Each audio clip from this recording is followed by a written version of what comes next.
Hi guys, welcome back to Christian Bible School. First John chapter 4 verse 4 says, "Ye are of God, little children, and have over them, because greater is he that is in you than he that is in the world." Here ends a portion of God's holy word. I honor it by saying, Amen. So today we'll be talking about understanding Satan's role. So we'll be talking about understanding Satan's role. Satan is a fallen angel who wasn't satisfied to worship God. He wanted to occupy his throne. Angels, like humans, were made to serve and worship God. They were given free will, otherwise, how could they worship? But Satan said, "I will make myself like the Most High." And it is said in Isaiah 14, chapter 14, verse 14, it says that, "I will ascend above the heights of the clouds. I will be like the Most High." That got him evicted from heaven. So that otherwise, or other word for evicted, means that he got kicked out of heaven. You are brought down to the depths of the pit. And that is Isaiah chapter 14, verse 15. And it says, "Yet thou shalt be brought down to hell, to the sides of the pit." And Satan hasn't changed.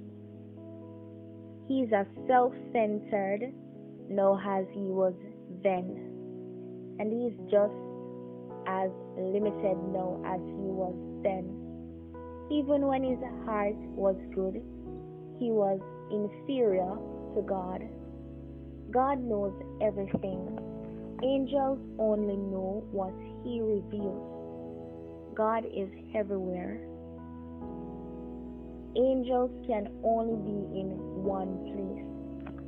God is all powerful.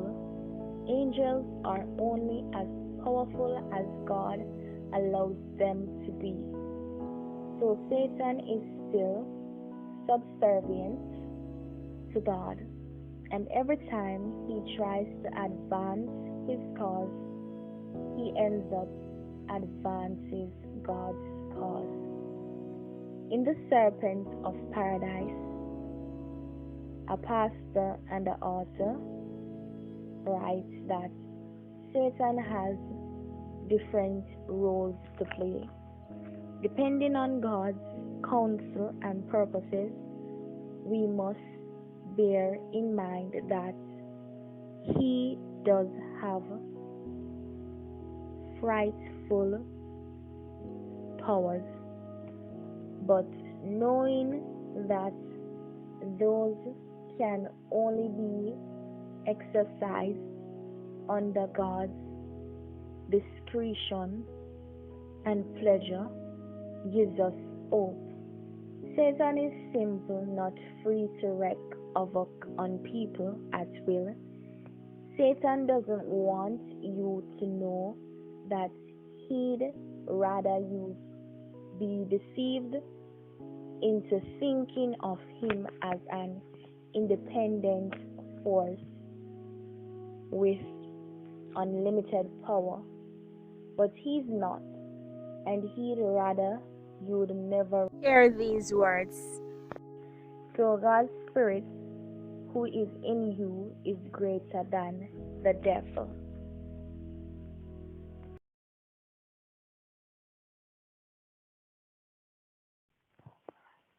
Second Corinthians chapter 12 verse 7 says, "And lest I should be exalted above measure, through the abundance of the revelations, there was given to me a thorn in the flesh, the messenger of Satan to buffet me, lest I should be exalted above measure. Here is a portion of God's holy word. I honor it by saying Amen. Satan's attack can drive you closer to God. So Satan's attack can drive you closer to God. That was true in Paul's life. So it was true in Paul's life that Satan attack on him drives him closer to God. That's basically what I'm trying to bring across.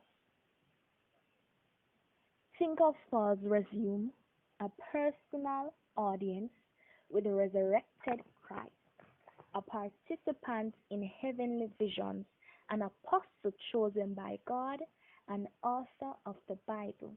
He healed the sick, traveled the world, and penned some of history's greatest documents. Few could rival his achievements, and maybe he knew it, but God loved Paul too much to allow pride to destroy him. So God loved Paul too much to allow pride to destroy him, to keep me from becoming conceited because of these surpassingly great revelations. There was given me a throne in my flesh, a messenger of Satan to buffet me or to torment me. So in other words of to buffet me, it also means to torment me. We aren't told the nature of the throne, but we are told its purpose, to keep Paul humble. We are also told its origin, a messenger of Satan. The messenger could have been a pain, a problem, or a person who was a pain. We don't know, but we do know that the messenger was under God's control. Note what Paul says next. So we're still in 2 Corinthians, and we're still in chapter 12, but we are moved down to verse 8 to 10. So this is what Paul says. For this thing I besought the Lord thrice, that it might depart from me. And he said unto me, My grace is sufficient for thee, for my strength is made perfect in weakness. Most gladly, therefore, will I rather glory in my infirmities, that the power of Christ may rest upon me. That the power of Christ may rest upon me. Therefore, I take pleasure in infirmities, in reproaches, in necessities, in persecutions, in distresses for Christ's sake. For when I am weak, then I am strong.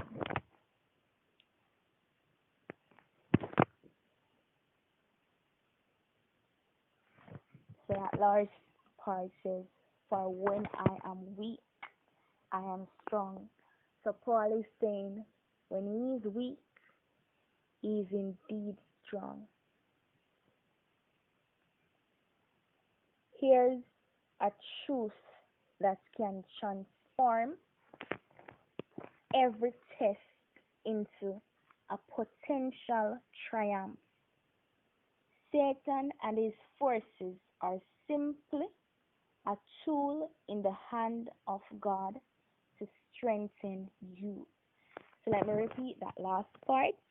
Here's a truth that can transform every test into a potential triumph. Satan and his forces are simply a tool in the hand of God to strengthen you.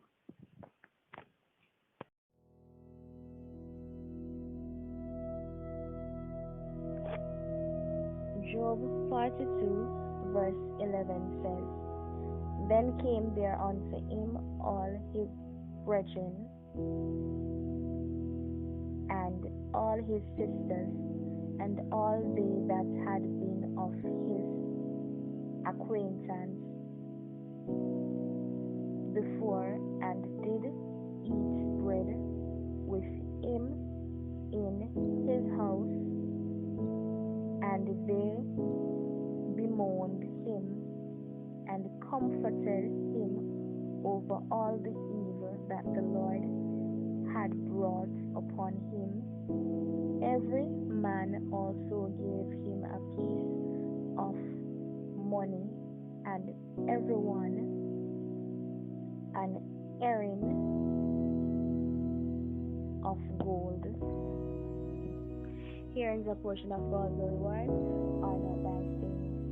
Glory be to the Father, to the Son, a word without end, now and forevermore it shall be. Satan's attack can strengthen your faith. The devil dared to question the stability of Job's faith, so God gave him permission to test Job.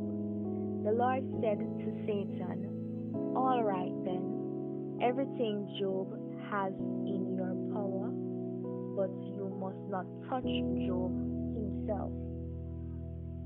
Job chapter 1 verse 12 says, "And the Lord said unto Satan, Behold, all that he hath in thy power,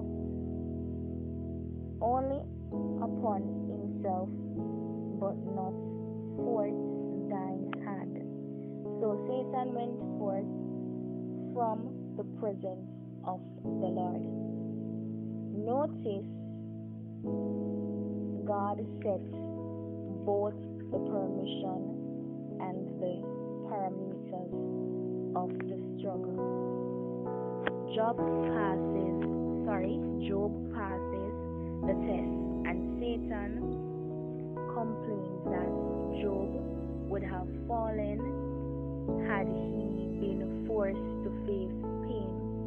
Again, God gives permission again and again. He sets the parameters. Job is in your power that you may not take his life. And that is mentioned in Job chapter 2 verse 6.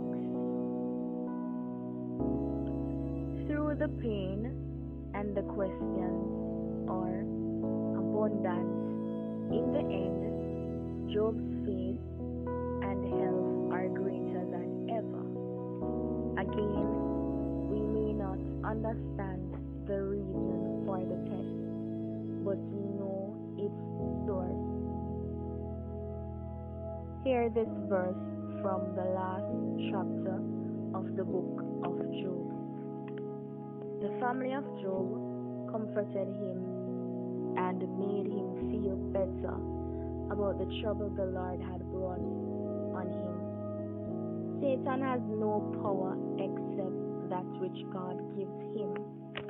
Even when Satan appears to win, he loses.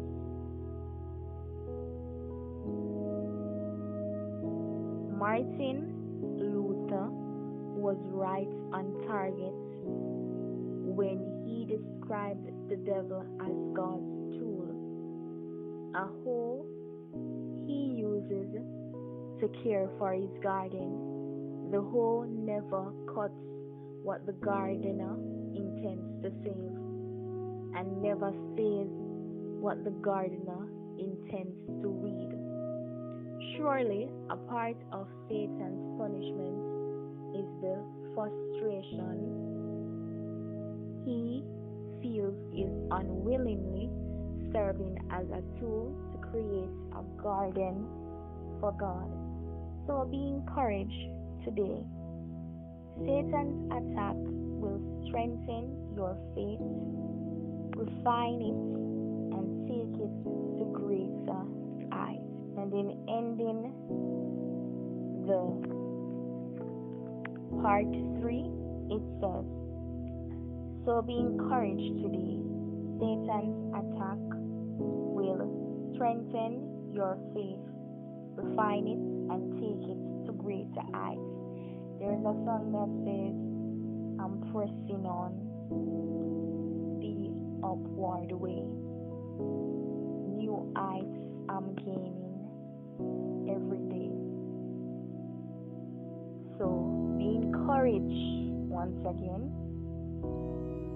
Satan's attack will strengthen your faith, refine it, and take it to greater